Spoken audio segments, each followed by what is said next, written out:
2025-26ના બજેટથી સમીક્ષા શરૂ થઈ। આ સાથે જ નવા ટેક્સનો સમાવેશ કરાયો। રાજકોટ મહાનગરપાલિકા દ્વારા વર્ષ 2025-26ના નાણાકીય વર્ષ માટે બજેટ સમીક્ષા બેઠકની શરૂઆત કરવામાં આવી છે। મહાનગરપાલિકા કમિશનરે સ્ટેન્ડિંગ કમિટીને બજેટ રજૂ કર્યું અને તેની સમીક્ષા બાદ આવશ્યક સુધારા સાથે અંતિમ મંજૂરી આપવામાં આવશે।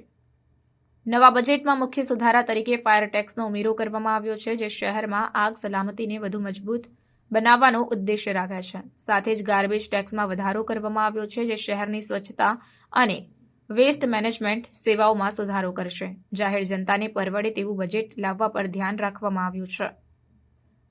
રાજકોટ મહાનગરપાલિકા એક એવું બજેટ રજૂ કરવા ઈચ્છે છે જે નાગરિકો માટે પરવડે અને સાથે જ શહેરના વિકાસ માટે પણ અનુકૂળ રહે। સ્ટેન્ડિંગ કમિટી દ્વારા બજેટની સમીક્ષા કરીને નાગરિકો પર વધુ ટેક્સનો બોજ ન આવે તે સુનિશ્ચિત કરવામાં આવશે, જેથી શહેરની આધુનિક સુવિધાઓમાં સુધારો કરવામાં આવે।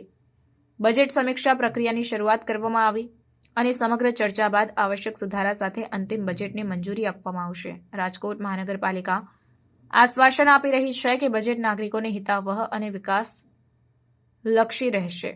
આ નવા બજેટમાં શહેરની આગ સલામતી, સ્વચ્છતા અને શહેરી માળખા સુધારવા માટે જરૂરી ફંડની ફાળવણી થશે, જેથી રાજકોટ વધુ વિકસિત અને સુસંચાલિત શહેર તરીકે આગળ વધી શકે।